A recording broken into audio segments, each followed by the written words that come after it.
الان از بچه‌های ما و هم کلاسی خود من 70% هیچ کاری نمی‌کنن. هیچ کاری. 10% رفتن رزیدنتی، 10% زیبایین، 10% هم مهاجرت کرد. فکر کن آرایشگر شلوغ آرایشگاهش داره مو رنگ میکنه، داره ناخن‌کاری انجام میدن، هر کاری که اونجا انجام میدن.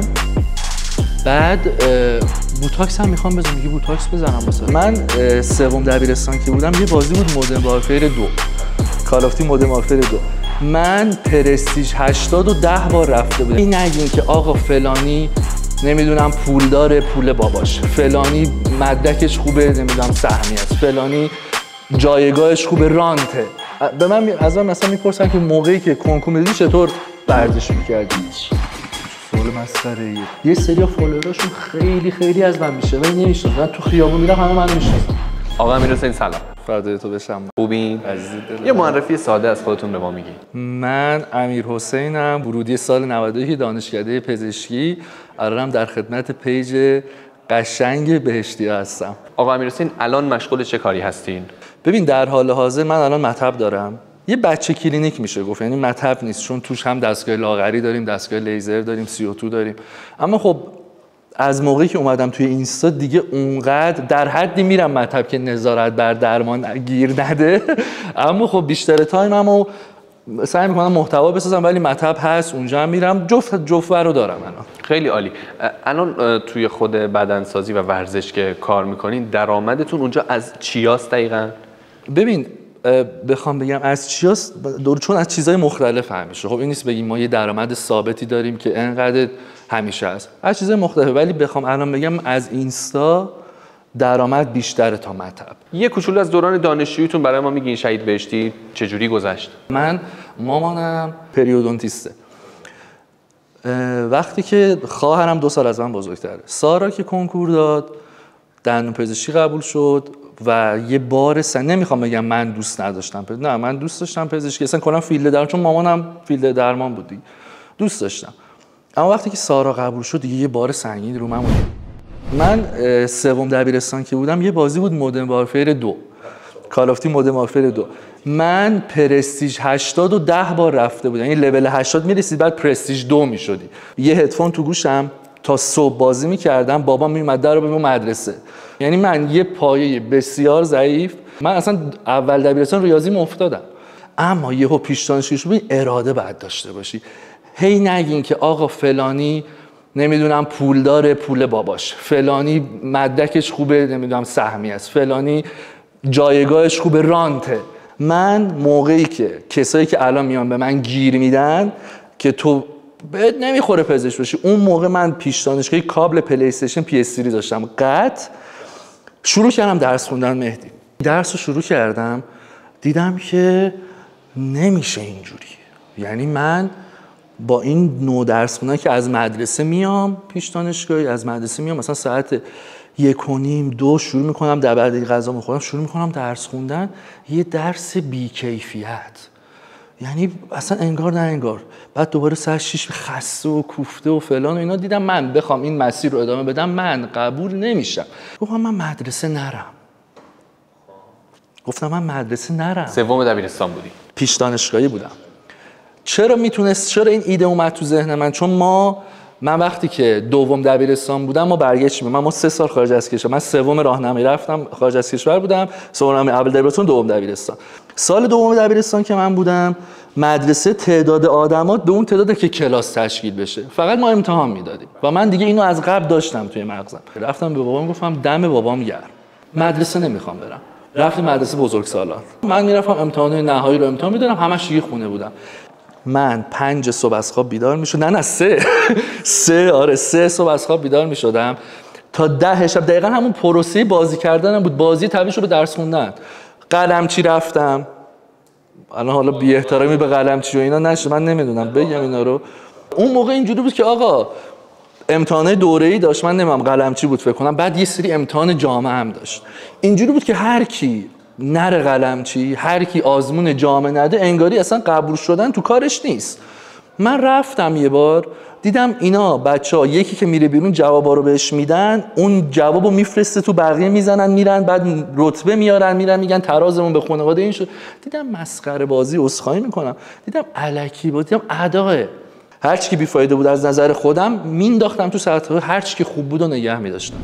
اون خانواده که میگین اینکه خودشون بالاخره تعدادی از اعضای نزدیک خانواده‌تون تو فیلد پزشکی و دندون بودن، چقدر تأثیر داشت رو شما که مثلا شما هم برین؟ به نظرت علاقه واقعی خودت؟ من مامانم اگه توی کادر درمان نبود، نه من نه سارا الان هیچ کدوم، نه من پزشک بودم نه سارا دندون پزشک بود. خانواده خیلی مهمه. حالا میگن نمیدونم پول ددی، نمیدونم خونه، آقا آره خانواده وظیفه‌اش ساپورت بچه است.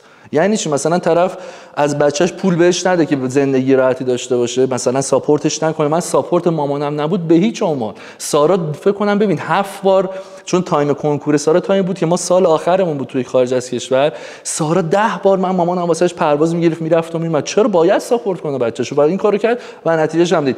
اما الان که من اینجا نشستم، اگه یکی بیاد به من بگه پول دادی فلان، میگم آره خانواده خیلی تاثیر. یعنی من پزشک نمیشم اما الان درها کلینیک هم من مامانم واسم زده. خب اما از اون موقع به بعد الان من هر چی دارم و خودم خریدم. خب پس یعنی فشاری از سمت خانواده؟ نه فشار که اصلا. الان من مامانم عاشقه که من برم رزیدنتی، میدونم دیگه، اما خب ما دوست نداریم بریم. دکتر بریم سراغ دانشگاه. شما وارد دانشگاه شهید بهشتی شدین سال اول پزشکی. تصویری که دیدین اونجا تو همون سالهای اول که بالاخره علوم پایه بودینا، چقدر با اون چیزی که فکر می‌کردین تو رویاهاتون؟ همه کسایی که میان پزشکی گریز آناتومی دیدن، فکر میکنن مثلا همیشه تو بیمارستان سر حالی، همیشه روپوشت اتو کشه، حالا این واسه بعدنه. خب علی اصلا اون چیزی که تو ذهنت نیست. یعنی من با صمیمیترین دوستم سر یه ربع اورژانس که اون میگفت حق با من میگفتم حق با من، حالا من نمیدونم حق با کی بود، یه ربع اختلاف افتاد، حراست بیمارستان شهدای ترجیح اومد ما رو جدا کرد. یعنی اون شکلی نیست که تو ذهنت. یعنی تو واسه این که یه مریض کمتر، نمیگم ما مریض دیدن دوست داریم خب، اما اینجوری نیست که بگی وای برم مریض بدم، چون مریض میبینی فردا مورنینگشو باید بدی، پس رو باید جوابش بدی. کاش اینجاشو نذاری بابا، الان بیان گیر میدن بهمون. خلاصه اون چیزی نیست که تو ذهنتونه. اما دانشجوی پزشکی بودن خیلی قشنگ‌تر از پزشک عمومی بودن. کلا پزشکی اینجوریه، 2 سال و نیم علوم پایه است، میری سر کلاس، اصلا هیچ ارتباطی تو با بیمارستان نداری. امتحان علوم پایه میدی، بعد استاژر میشی، میری بیمارستان ابزرور، میری بیمارستان فقط مشاهده میکنی، هیچ کاری نمیکنی. خب یعنی درمان تو نمیکنی، یعنی دست به بیمار نمیزنی، فقط با بیمار صحبت میتونی بکنی. 2 سال و نیم اونجایی، بعد امتحان پره اینترنی میدی. اون موقع است که دیگه میری توی بیمارستان و تو مسئولی. ببین تا موقعی که شما استاژری میشه گفت دوران خوشخوشانته. درسته که توی استاژری ما خیلی امتحان داشتیم، یعنی توی اینترنی من شاید 5-6 بار بستگی به بخش داشت. شما بر اساس کار تو بخش تو اصلا استادو نمیبینی توی اینترنی، تو با رزیدنت سال 1 در ارتباطی. رزیدنت سال 1 اگه ازت راضی بود میگفت امیر حسین برو تخت 18 انجی داره، اون 2 تا تخت سون داره، این یکی رو ای بی جی بگرفتی که 20 بودی، چون ای بی جی رو رزیدنت سال 1 بعد بگیر. توی این استاژری ما خیلی امتحان داشتیم. یعنی هر ماه شما هر بخشی که میرفتی، یعنی من عفونی رو قشنگ یادم، عفونی لقمان بودم. فکر کن استاد خیلی استاد سنگینی، انقدر وقتی مقابل یکی میشینی که خیلی علمش بالا، اصلا ناخودآگاه من قشنگ یادم جراحی طالقانی که استاژری امتحان دادم، دکتر مقیمی استاد مقیمی جلوی من نشستن، من انقدر استرس داشتم، یعنی اصلا شیپ پاهام تغییر کرده بود، به خود اینجوری شده بود پاهام. بعد فهمید استاد که من خیلی استرس دارم، اصلا از من امتحان نگرفت، بهم نمره داد رفتم. حالا خلاصه میگم توی استاژری ما هر ماه شاید علاوه بر این که ما توی بخش امتحان میدادیم که شفوی و کت بود با توجه به بخشش، یه دونه امتحان پاتو داشتیم و یه دونه امتحان فارما و یه دونه امتحان رادیو. یعنی ما ماهی 5-6 تا امتحان بعد و امتحان سنگین. دکتر پزشکی رو تا کجا ادامه دادین شما برسیم به اینجا؟ من عمومی رو که گرفتم، بعد اگه شما سرباز نباشی، مثلا خانوما میرن یه جای دور افتاده تر، پسرام اگه سربازی نداشته باشن میرن تر، اگه سربازی داشته باشن تر و سربازی یکی میشه. شما چیکار کردین؟ من سرباز بودم. سرباز بودی؟ آره سرباز. رفتم پادگان. میری توی پادگان، خب میری توی پادگان، بهداری پادگان، تو میشی دکتر اونجا. صدفان یکم بهت میدن 3 تا ستاره اینجات. من اسم شاخه بگم، تیپ 284 لرستان بودم. آره تیپ 218 لرستان بد نبود، اما بعدش سختیش ببین اصلا کلا وقتی فارغ التحصیل میشی یه بار بسیار سنگینی مهدی میفته روی دوشت. حالا من هم توی رشته‌های دیگه اینجوری هست یا نه، مثلا توی دندون پزشکی اینجوری نیست. چرا؟ یعنی متوجه نمیتونم تا بود. دندون پزشکا وقتی که فارغ التحصیل میشن میدونن باید چیکار کنن، یا میرن توی یک کلینیک درصدی کار میکنن، خب کمتر رزیدنتی میرن الان. اما پزشکا نمیدونن چیکار کنن. پزشک عمومی الان باید چیکار کنه که درآمد داشته باشه؟ مطب بزنه. خب مطب بزنه مریض نداره. چرا نداره؟ چون میرن پیش اونی که میرن پیش اون عمومی که سابقه داره. چرا بیان پیش من؟ یا بعد بری تو کار زیبایی هم اون اوایل خوب بود، الان بازم با احترام به همه رشته‌های دیگه وارد شدن توی زیبایی که کار پزشکیه. یعنی ما پزشک عمومیای بیچاره یه کار بتونیم انجام بدیم، کار زیباییه. چرا باید من مامانم و خواهرم دندون پزشکن، چرا باید دندون پزشکا وارد کار زیبایی بشن؟ چرا باید بیاد ژل لب تزریق کنه دندون پزشک؟ الان این کارو میکنن. این کارو میکنن، خیلی این کارو میکنن و این کمتر هست، چون که ببین بالا سر ما این نظارت بر درمانی هست. باز دندون پزشکا تعدادش که آرایشگرها خیلی این کارو میکنن. فکر کن آرایشگر شلوغ آرایشگاهش داره مو رنگ میکنه، داره ناخونکاری انجام میدن، هر کاری که اونجا انجام میدن. بعد بوتاکس هم میخوام بزنم، میگه بوتاکس بزنم واسه همشون بوتاکس بزنم. دکتر بجز این که بیان سمت این که به عنوان پزشک عمومی کار کنن، یه راه دیگه میشه تخصص و مهاجرت. تخصص بچه‌ها چیزی که توی ذهن آدم‌ها هست خیلی متفاوته با چیزی که توی بیمارستان. یعنی کل بار و فشار این بیمارستان رو رزیدنت سال 1. خب من دوستام که هم ورودی منن و الان سال 3، یعنی من میرفتم تخصص الان بعد سال 3 میبودم، با 105 کیلو، یعنی هست دیگه، الان مثلا دوستم بچه مهدی میدونه داره میاد، با 105 کیلو وارد شده، الان 75 کیلوه. طرف 30 کیلو فکر نکنید خیلی 30 کیلو خیلی زیاد. یه آدم 30 کیلوه، یه آدم ازش جدا شده. فکر کن ببین چه فشاری روشه. میدونی چقدر خودکشی میکنن توی، چقدر انصراف میدن واسه اینکه ارتوپدی قبول شی. مهدی میتونم بگم در حد دندون پزشکی قبول شدن کنکور بعد درس بخونی. خب فکر کن ارتوپدا میان انصراف میدن. فکر کن یه لحظه خودتو تصور کن که خیلی درس خوندی و الان دندون پزشکی قبول شدی، میری توی دندون انقدر اذیتت میکنن که انصراف میدی. اصلا خیلی عجیبه، اما این اتفاق داره میفته و انقدر رزیدنت‌ها فشار روشونه. تو کشور خارجی آقا میگن توی هفته فلان قد ساعتی رزیدنت باید شیفت بده. اینجا اصلا معنی نمیده، این پدرشون در میاد. و واقعا کسایی که الان میرن رزیدنتی واقعا دمشون گرم، چون که همشون واقعا خیلی سختی دارن تحمل میکنن، حالا به هر دلیلی که این کارو میکنن. ولی اینا هم که در آینده، ببین ما چند تا مشکل تا الان داشتیم. کرونا اومد، جنگ 12 روزه اومد، پس فردا ما طب اورژانس 80% صندلی خالی بود. من میخوام بگم نظام پزشکی و نظارت بدن باید به خودشون یه تکونی بدن. آقا وقتی که طب اورژانس 80% صندلی خالیه، پس فردا خدایی نکرده یه جنگ 3 روزه رخ بده، آقا پس فردا یه اتفاقی بیفته دوباره یه چیزی بشه، به پزشک نیاز نیست. الان از بچهای ما، خب هم کلاسی خود من، 70% هیچ کاری نمیکنن، هیچ کاری. 10% رفتن رزیدنتی، 10% زیبایی، 10% هم مهاجرت کردن. رفته زیبایی دیده فایده نداره، این نیست کار کنم به نتیجه برسم، نه، چون آرایشگرا هستن، چون کسای دیگه هستن.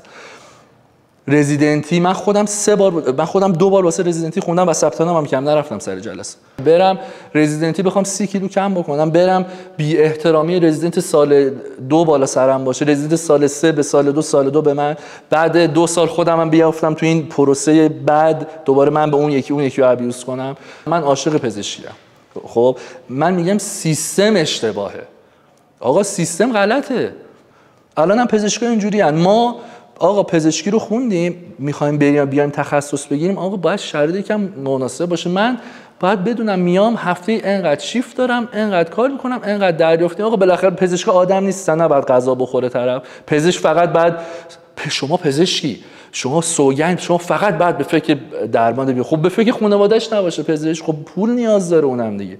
بیاد بره 4 سال رزیدنت، 1 سال بخونه واسه رزیدنتی، 4 سال بره رزیدنتی، دوباره 2 سال بره طرح رزیدنتی. بابا کی این بره کار کنه، کی به آرزوهاش برسه؟ آقا ما تا کی مثلا ما دوست داریم که بیمار رو درمان کنیم ولی کل زندگیمون این نیست. خب میان میگن پزشکا خیلی پول دارن، پزشکا فلان. خب شما پزشکای پولدار رو میبینی، شما پزشکایی که فقیرن رو نمیبینی. شما مهندسای پولدار رو میبینی؟ نه. 1000 تا ما مهندس ساخت و ساز داریم تو ولنجک الهی، بیا ببین چقدر پولدارن اینا، ساخت و ساز میکنن، مهندسن. اونا رو میبینی شما؟ نه.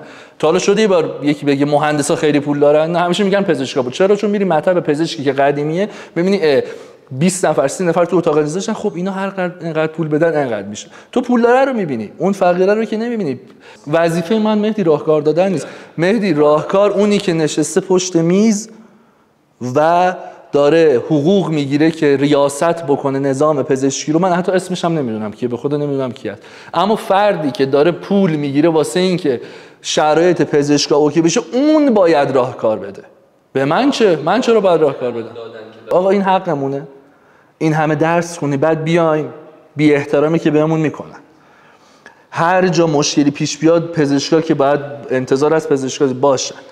از اون ور ساپورت مالی نداریم ما. یعنی میگم انقدر سر و دست نباید شکون واسه پزشکی. من بودم ظرفیت رو انقدر کم میکردم، ظرفیت رو انقدر که فقط اون اولیه. ببین الان چرا چشم و رادیو اورتو ENT اینا پره؟ چون اونی که میخواد بره رادیو میره رادیو. میدونی چی میگم؟ این نیست بره فقط امتحان بده بگی برم هدفش اینه برم رادیو. یکی همون اول هدفش اینه بیاد پزشکی بره تا تهش. اونا بمونن بقیه برن رشته‌های دیگه. دکتر خودت به مهاجرت فکر میکنی؟ من تو پروسش هستم اتفاقا، ولی خب من ایران رو دوست دارم. یعنی اگه شرایط اوکی باشه من ایران دوست دارم. آدم باید واقع بین باشه دیگه. مهاجرت کنم خوبه؟ نه، مهاجرت هم سختی خودشو داره. درسامو من ترجمه کردم فرستادم، وکیل 2 تا وکیل دارم که روس ما رو کشیدن، انقدر پول میگیرن از اون، ولی دیگه داره انجام میشه کارش دیگه. عالی. با توجه به اون تصویری که خودت الان داری میبینی دکتر، به نظرت پزشکی تو ایران مناسب چه جور آدماییه؟ کی بره پزشکی بخونه؟ چه جور ویژگی هایی داره؟ اونی که عاشق پزشکی میاد تاش میبره. قشنگی فضای پزشکی فقط اسمه، یعنی دانشجوی پزشکی بودن فقط قشنگی به خدا. یعنی مثلا چی میخونی؟ پزشکی میخونم. ولی بعدش که فوق التحصیل میشی رشته‌تون چیه؟ پزشکی هستم. پزشکی چی؟ عمومی. اوکی. خوب نیست. اگه مهاجرت کنین یا احیانا هر جای دیگه دوست دارین پزشکی رو برگردین و ادامه بدین کلا؟ نه والا من خستم اصلا نمیتونم. میگم دوبارم ثبت نام کردم واسه رزیدنتی نرفتم بدم. بعضی موقع شما با واسه اینکه کار ببین بحث مرگ و زندگیه. خب من جفت‌ورش رو میفهمم. بعضی موقع طرف سال 1 که میاد مجبوری اذیتش کنی که بتونه کار درست رو انجام بده، چون که بحث مرگ و زندگی مثل رشته دیگه که نیست، بحث مرگ و زندگی. اما تا یه جایی از اونجا بالاتر دیگه میشه ابیوز کردن، میشه کار بد، کار زشته که تو سال 1 رو تحقیر کنی. من یادمه، اینو راحت میگم، هر چیزی هم میخواد بشه، من اینترنی اختر رفتم بیمارستان اختر. 2 روز اول که هممون رو نگه داشتم بدون اینکه شیفت باشیم که دستمون بیاد، اینترن باید داره. من یه بار ساعت 6 صبح جمعه وارد اورژانس شدم، شیفت بودم. ساعت 1:30 شنبه از اورژانس خارج شدم. خب یعنی بیشتر از 30 ساعت فکر کنم، چند ساعت میشه. و من واقعا اذیت شدم و بعدش خیلی خوشگل ترک بخش کردم. ترک بخش کردن بچه پزشکی اصلا یه چیزی که امکان ناپذیره، نمیتونی این کارو ترک بخش. شما حتی ترک شیفت هم نمیتونی بکنی. مثلا توی رشته دیگه شما از خواب پا میشی، کلاس داری، میگی آقا امروز خستم نمیتونم، نمیرم، غیبت میخورم دیگه. اما پزشکی اینجوری نیست. تو نری هیچکی جای تو اونجا نیست، خالیه. فکر کن بری توی اورژانس هیچکی نباشه. من ترک بخش کردم، اومدم دانشگاه. رئیس دانشکده پزشکی بود، رئیس حراست بود، توی آموزش چند نفر از اون ریاست‌های آموزش بودن دور میز. ببین من داد میزدم، انقدر اذیتم کرده بودن تو بیمارستان عقل و رفتم داد و بیداد کردم توی دانشگاه. من رفتم کمیته انضباطی، از اون رزیدنتی که منو اذیت کرده بود شکایت کردم، کشوندنش اونجا، اصلا بحث خیلی سنگین شد. با این مشکلاتی که میگین بچه‌ها بیان پزشکی بفهمن مناسبه یا نه، گفتیم مثلا خودش باید بیاد ببینه مناسبه یا نه، خیلی این شرایط رو ندارن. شما یک همچین آدمی اگه از شما بپرسی که آیا تو پزشکی و رشته پزشکی پول هست، درآمد خوبی هست یا نه، الان بهش چی میگی؟ در پزشکی درآمد خوب توش نیست. میگم از هر 100 پزشک 2 تا پزشک 3 تا پزشک درآمد خوب دارن که تو اونا رو میبینی. میگم تو پزشکایی که پول ندارن رو نمیبینی. من امیرحسین الان پزشک عمومی ام، خب نمیرم اصلا اقدام نمیکنم واسه تخصص. دیوونم مگه؟ چی 1 سال درس بخونم بعد برم 4 سال رزیدنتی که 2 سال اولش زجر واسه من. زندگی ندارم، زندگی بیمارستانه، هیچ کار دیگه ای نمیتونی بکنی، فقط تو بیمارستانی. خب 2 سال 4 سال تو بیمارستان باشم، بعد دوباره برم یه جای دور افتاده، خب بعد تازه بیام یه مطب بزنم چیزم متخصصم. 14 سال تو یه کار انجام بدی بالاخره به یه چیزی میرسی، بالاخره به تجربه. ولی توی بیمارستان این دد انده، اصلا به جایی نمیرسی تو. مخصوصا الان قدیما ما پزشک نداشتیم، واسه این پزشکی خوب بود، آقا پزشک نبود، تعدادشون کم بود، طرف فوق التحصیل شد سر و کله واسش میشکوندن. الان فوق التحصیل میشی هیچه. حالا شاید نظر من اینه، خب ولی بیشتر کسایی که من باشون در ارتباطم پزشکا همینن، هیچکی راضی نیست. من ندیدم یه پزشکو که بیاد بگه آقا چه سیستم قشنگی، گل و بلبله، چقدر از نظر مالی خوبیم، چقدر همه چی عالیه. نه ندیدم، همه ناراضیان.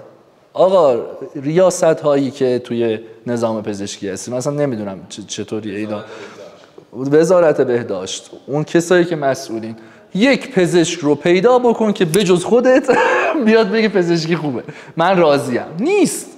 به خدا من دوستم، یکی از دوستام با پزشک عمومیه، باباش سهامدار یه شرکت خیلی معروفیه توی ایران، خیلی شرکت معروفه، همه هر روز دارین از غذا و چیزاش مثلا میخوره. میگفتش آقا من هنوز دارم با بابام پول میگیرم. یارو با اینکه مطب زد و جالب این مطب زد تعطیل کرد مطبش، مریض نداشت. من الان این بچه کلینیکی که دارم اتاق انتظار، من مامانم خیلی 33 سال سابقه کار داره، اتاق انتظار پر، یعنی ببین سوزن میگن نمیشه انداخت این شکلیه. من تو اتاقم اینجوری نشستم بیکار، مامانم جراحی سنگین فلان، سارا خواهرم داره دندونپزشکی داره لامینیت میذاره و فلان اینا، من بیکار. کارم هم خوبه، من کارم بد نیست، پزشکی و آناتومی مو دیگه به اضافه سابقه بدنسازی اومدم یکی کردم آوردم توی اینستا. مخاطب منو میبینه با خود من حال میکنه. ببین الان یه سری فالووراشون خیلی خیلی از من بیشتره ولی نمیشناسن، تو خیابون میرم همه منو میشناسن. چرا؟ چون توی کاری که خوبم شانس آوردم اومدم توی اون کار و من به واسطه اگه پزشک نبودم آیا میتوانستم توی اینستا انقدر موفق باشم؟ خیر. من الان 1.5 سال توی اینستا فعالیت دارم، خیلی واسه 1 سالم خیلی زیاده این پیجی که به وجود اومده. اما من میگم نه، پشتش مهمه، پزشکی مهمه. من چون که پزشکم به من اعتماد میکنن، حرف منو واسه شون یه جوری مثل سنده. من الان برگردم عقب همه اینا رو میدونم، همه سختی ها رو میدونم، بی احترامی که بهم شده رو میدونم. من میگم همه شدم، میگم همه این مسیر رو میدونم چیه، چقدر چالش داره، بعدش چقدر سخته. برگردم کنکورم مثل یه پسر خوب میشینم دوباره درس رو، ولی بیشتر میخونم که برم دندونم نتونستم بود پزشکی میگم.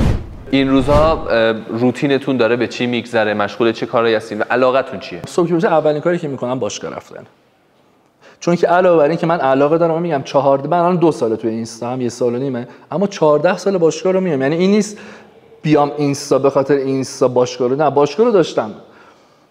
صبح پا میشم میرم باشگاه که تموم شد، حالا اگه شهرستان باشم یه سر به مطب میزنم فلان اینا، بعد میام خونه ویدیو معمولا توی باشگاه میام کاتش میکنم، وقتی که درستو میرسم واسه ادیتوری سری کارا انجام میدم، میرم مثلا ویدیو یوتیوب رو درست میکنم از اینجور حرف. مثلا دوستا و اینایی که هنوز از دوران پزشکیاتون باشون در ارتباطی؟ بچه‌ها همه رفتن. یعنی مثلا من همیشه میگم من عاشق رفیقامم ولی رفیق باز نیستم. من به عنوان مثلا توی اینستا که یهو فالوور گرفتم یا پیج اومد بالا، یکی از دوستان محمد جولیتا، حالا فامیلیش چیز دیگه اسمش محمد جولیتا چون یه جولیتا داشت، بنده خدا. محمد جولیتا تو باشگاه بودیم، بعد من یه ویدیو گرفتم تموم شد اینا، گفت امیرحسین اون یه ایده دیگه داشت بیا اونو سریع بگیر. گفتم بابا محمد حوصله ندارم ول کن. گفت بابا بیا بگیریم، بیا یه لحظه بیا تو آینه سریع بگو من چیز میکنم. همون ویدیو به من 100,000 تا فالوور داد. یه سریا که رفتن شهرستان اونجا مطب داره، حالا من میام و میرم، اونا دیگه میمونن، بچه‌ها موندن اونجا. ته این بازی اینه که تو تهش خودت دیگه تنها میمونی. دکتر آدم تو باشگاه باید حریف تمرینی داشته باشه، رفیق تمرینی؟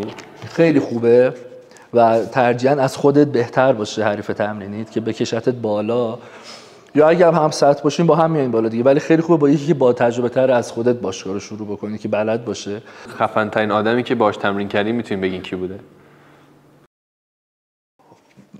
تمرین آخه نکردم، ولی خیلی‌ها میگم قهرمان خیلی تو باشگاه این نیست با هم دیگه تمرین کنیم صحبت میکنیم فلان، چون هر کی برنامه خودشو داره. میتونم بگم توی اینستا اینایی که میان تولید محتوا میکنن، من از همهشون بیشتر در ارتباطم با این قهرمانا. آره خیلی عالی. کلمه میگم دکتر، سعی کنین کوتاه بگین این کلمه شما رو یاد چی سعی میکنم کوتاه بگم. دانشگاه شهید بهشتی. من عاشق شهید بهشتیم، واقعا عاشق بهشتیم. از کودکیار بگیر، بنبست کودکیار بگیر، واقعا همه جوش اصلا خیلی دوست بدم. با زندگی کردیم اینجا دیگه. خب کراتین. من همین امروز با یه متخصص با یه نفرولوژی صحبت کردم بچه، همین امروز. خب چون می‌خواستم یه ویدیو دیگه در مورد کراتین درست بکنم و حرفای متخصص خیلی گفتی کوتاه بگو. کراتین آزمایش بدین، هر 4 ماه بار آزمایش بدین. کراتین سیف نیست، هر 6 ماه بخورین. ژلوفن هم سیف نیست، ژلوفن میخورین، ژلوفن هم سیف نیست. بعد آزمایش داد واسه کراتین اگه استفاده کنین هر 6 ماه بار یا 4 ماه بار آزمایش بدین. کلمه بعدی پول. پول عالیه، بدون پول مگه میشه؟ اونی که میگه پول خوشبختی نمیاره پولدار بوده؟ اوکی میگی خوشبختی یکم برو پول درار، اگه خوشبختی درآورد پول تو برو بده به اشخاص دیگه. مگه میشه بدون پول خوشبختی میآورد، همه چی میآورد، احترام میآورد، پول خیلی عالیه، ولی توی پول زیاد هم مشکلات خاص خودتو داری به نظر من. آره مشکلاتت فرق میکنه، جنس مشکلاتت فرق میکنه، وگرنه مشکل که همیشه هست، ولی پول خیلی راحتش میکنه. کلمه دیگه میپرسم خواستین درش میاریم. کلمه بعدی پرش. پرش سفید. چیزی پرش سفید خیلی، من پرش سفید دوست دارم. اصلا من میتونم حرف بزنم ولی قابل پخش نیست. عشق بگین ما بوم میذاریم روش. ببین من زندگی من نمیگم. برای افسوس تجربه خودمون. ولی ریکورده. ببین نمیگم. دکتر دیگه سوالای کوتاه و پایانی، سیکس پک درآوردن سخت‌تره یا تو کنکور پزشکی قبول شدن؟ به نظرم کنکور سخت‌تره. آره کنکور خیلی سخت، اصلا خیلی. من به هیچ کی تو باشگاه نمیگم داری اشتباه و خیلی اشتباه میزنن مهدی، خیلی اشتباه میزنن. چرا نمیگین؟ خب نگاه میکنی طرف اصلا داره زیر اشتباه، جلو بازو اشتباه، اینور اسکوات، همه داره اشتباه ولی زیبایی داستان چیه؟ تا اشتباه نزنی درست نمیزنی. دکتر امیرحسین خیلی ممنونم که امروز مهمون ما بودین، خیلی گفتگوی خوبی بود. اگه نکته پایانی میخواین اضافه کنین؟ نکته اول اینکه بچه پزشکی دمتون گرم، خیلی زحمت کشیدین که قبول شده. من میدونم چه دندون چه دارو اصلا چه هر رشته‌ای، من اما چون خودم پزشکم با پزشکی میخوام صحبت بکنم. بچه‌ها یک این که نترسین، خب نذارین اجازه ندین که بهتون بی احترامی بشه. تهش چیه؟ مثلا طرف بهت بی احترام میکنه تو جوابشو بدی، چه اتفاقی میخواد؟ خود جوابشو بده. یکی این. دو تو تایم استاژیریتون بچه اینو کاش یکی به من یه سوال گفتی اگه برمیگشتی چی به خودت میگفتی، کاش اینو به خودم میگفتم. توی استاژیریتون روزی 10 صفحه کوئسشن بنک کامران احمدی بخونین، کیوبی بانک سوالات کامران احمدی. خیلی ممنونم امیرحسین جان عزیز. سعی کردیم بیشتر در مورد پزشکی صحبت بکنیم. همه بچه همه کادر درمانیم، هممون بی احترامی به همدیگه نکنین. خب کادر ما هم ببین، پزشک بدون پرستار آیا میتونه بیمار رو درمان کنه؟ نه. پرستار هم بدون پزشک نه. ما با هممون. دم شما گرم، موفق باشید دکتر، مخلصم، خدا نگهدار.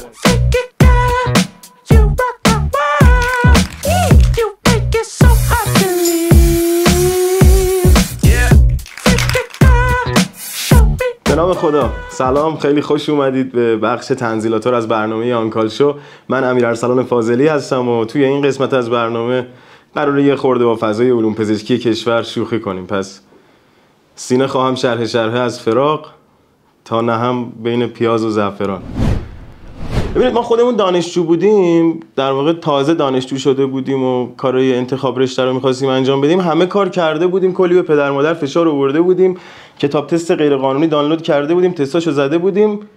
رسیدیم به این مرحله که خب الان دیگه باید چیکار کنیم، چه رشته‌ای؟ هیچ اطلاعی در خصوص رشته‌ها نداشتیم. نمیگم مقصر ما نبودیم اما قطعاً آموزش پرورش و خود دانشگاه توی ارائه دادن واحدهای درسی و رشته‌ها کم مقصر نبوده.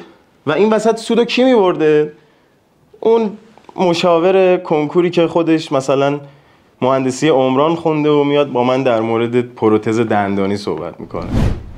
ماتیار جان سلام، خوبی؟ قربونت برم. آماده ای بریم انتخاب رشته‌هاتو انجام بدیم؟ سلامت بشی. نگران برای چی؟ بابا ببین رتبه چند بود رتبه منطقه یکت؟ 11,000. خب من 23,000 پزشکی آوردم. تو که دیگه عددی نیستی در برابر اون. آره بابا، نه نگران نباش. بعد به نظرم با این اوضاع افزایش ظرفیت تا 2-3 سال آینده بچه ریاضی هم میتونن بیان پزشکی. والا بابا نگرانی نداری که. بعد الان ببین ما پزشکی تعهدی داریم. من آوردم با 21,000 تعهدی آوردم. پزشکی تقلبی داریم، اون دیگه میره بالای 60,000 و اینا، اونو اصلا راجبش صحبت ندارم. پزشکی تیممی داریم که من خیلی بهت پیشنهاد میدم. پزشکی تیممی برای مناطقیه که کم برخوردار از آبن. آره.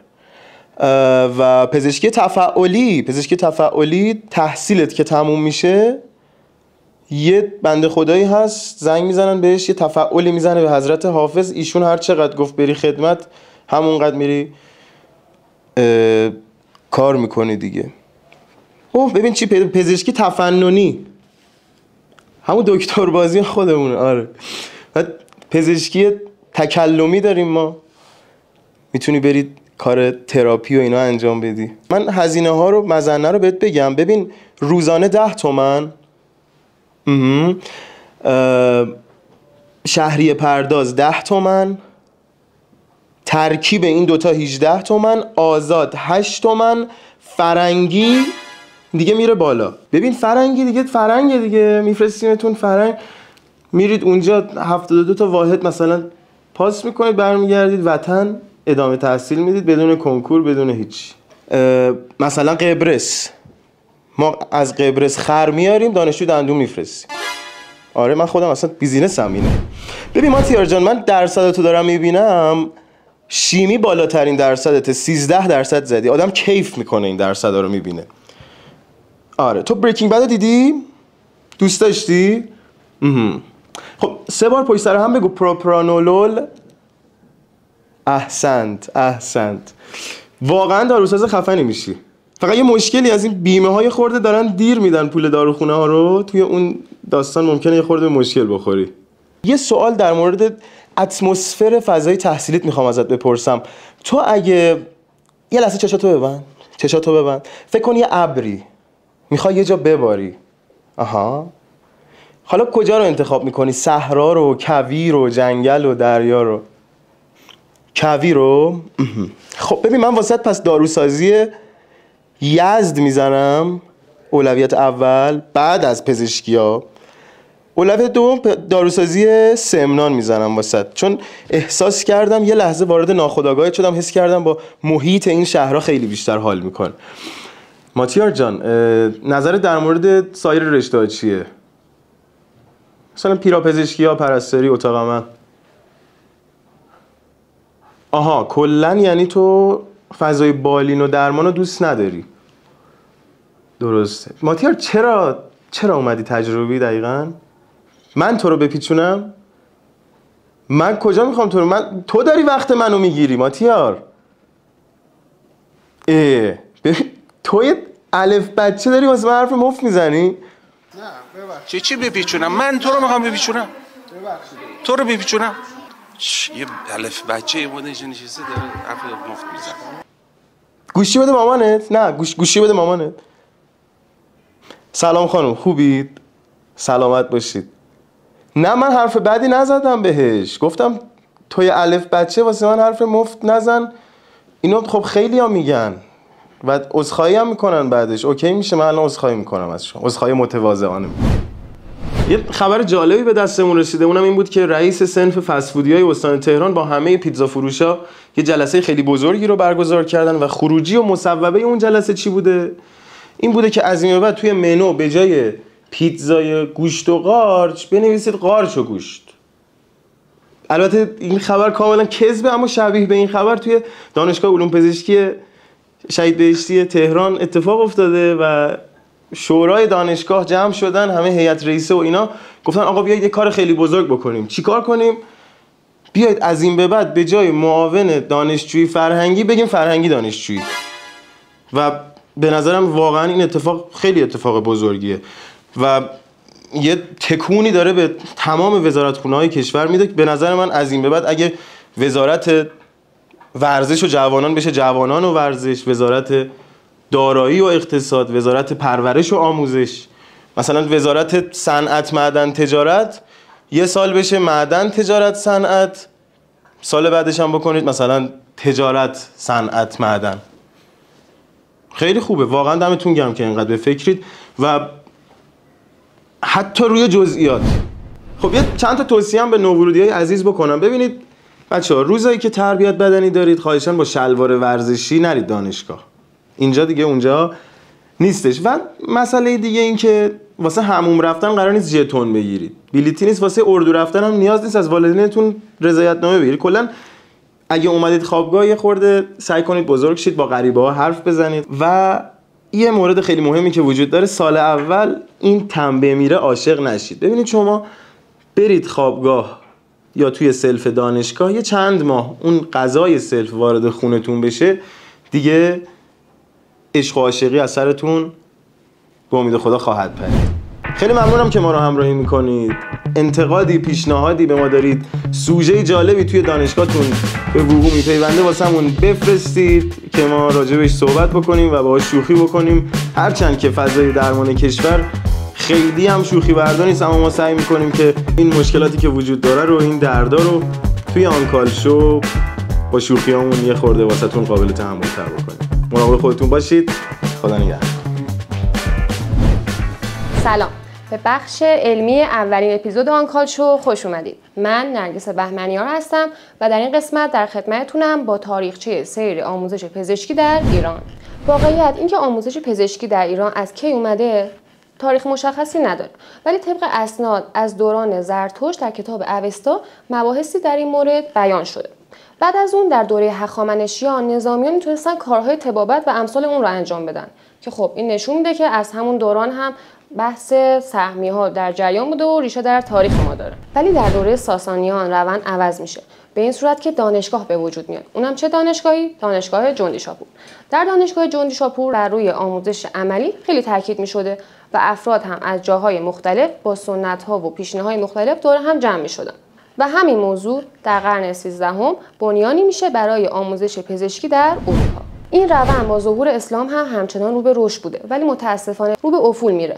ولی در دوره صفویه باز دوباره روند عوض میشه، به این صورت که یک سری از افراد از داخل ایران به خارج میرفتن که در کار طبابت تحصیل بکنن و یک سری از افراد هم به داخل ایران می اومدن که از اونها در کار آموزش پزشکی بشه مشورت گرفت. در دوره قاجار با همت شخصی به نام امیرکبیر در سال 1228 مدارس دارالفنون ایجاد میشه. مدارسی که کمک خیلی زیادی هم به آموزش پزشکی کرده، ولی متاسفانه به دلیل یک سری مسائل مثل مسائل فرهنگی و شرعی که در اون زمان حاکم بوده، آموزش‌های عملی و تشریح کمتر بهشون پرداخته می‌شده. ولی خب همون دوران هم نقش بسزایی برای آموزش پزشکی داشته. در سال 1313 دانشگاه تهران تأسیس میشه. دانشگاهی که عده زیادی از فرانسه برای تحصیل به اون می اومدن و همین هم روند خیلی خوبی رو ایجاد کرده. یعنی چی؟ یعنی که همین افرادی که از فرانسه به ایران می اومدن تاثیر بسزایی در آموزش پزشکی ایران داشتن. همین خیلی چیزایی که الان ما داریم، مثل اینکه دوره 7 ساله عمومی، دوره تخصص و فوق تخصص، همه اینها نشأت گرفته از سیستم فرانسویه که از اون زمان به وجود اومده. در سال 1340 آمریکایی‌ها هم تأثیری بر این روند آموزشی داشتن. ولی اکثر مواردی که تا همین الان داریم برای همون دوران فرانسوی هاست. الان آمریکایی‌ها و خیلی دیگه از کشورها دارن روی این کار میکنن که چجوری تفکر نقاد داشته باشن، روی سیستم حل مسئله و موارد این چنین کار بکنن. ولی متاسفانه در کشور ما همون روندیه که از قبل هم بوده، یعنی اینکه استاد درس میده، دانشجو باید همون درس‌ها رو حفظ بکنه و جزوه بنویسه، یا اینکه اگه شب امتحان دانشجو اون جزوه ها رو نخونه نمره نمیگیره، یا اگه بخواد به رفرنس‌های علمی مراجعه بکنه که پاس نمیشه. در سال 65 دوباره روند عوض میشه. مسئولیت آموزش پزشکی از دست وزارت علوم خارج میشه و به دست وزارت بهداشت، درمان و آموزش پزشکی میفته. در همون سال روند خدای بهتر میشه و کارهای مهمی هم برای تحول در این روند آموزشی ایجاد میشه. ولی کارها خیلی کند و حلزونوار بودن. شاید برای شما هم جالب باشه که در سال 1344 ما کلاً 6 تا دانشکده پزشکی داشتیم. یعنی به ازای هر 51 میلیون نفر در ایران یک دانشکده بوده که در دوران انقلاب هم به 13 دانشکده ارتقا پیدا میکنه. ولی الان دانشکده ها اصلا مشخص نیست. یعنی دانشکده های دولتی و آزاد و اهم از اینها مشخص نیست که ما دقیقاً چند تا دانشکده پزشکی داریم. ولی طبق آمار ما نزدیک 80 دانشکده پزشکی داریم. یعنی واقعا ما الان 80 تا بیمارستان مجهز داریم که افراد بتونن برن داخل اونها تحصیل بکنن و یا کار بکنن. فکر نکن. سیستم بیگاری کشتن رزیدنت ها و اینترنا دقیقاً با کدوم پشتوانه و کدوم حمایت و کدوم وزارتخونه قرار تبدیل بشه به سیستمی که دانشجو برای چند دقیقه هم که شده وقت بکنن که سرچ بکنن و به منابع روز دنیا دسترسی پیدا کنن و حتی در این راه بتونن بفهمن که چه چیزی درسته و به چه چیزی باید استناد بکنن. امیدواریم با تغییر و تحولاتی که در این سیستم اتفاق میفته روند آموزش پزشکی در ایران هم بهتر بشه. خب خیلی ممنون از همه شما عزیزانی که با ما همراه بودین. شما میتونید انتقادات، پیشنهادات و اگه سوژه خاصی رو داشتین برای ما بفرستین و به اشتراک بذارین. تا درودی دیگر، بدرود.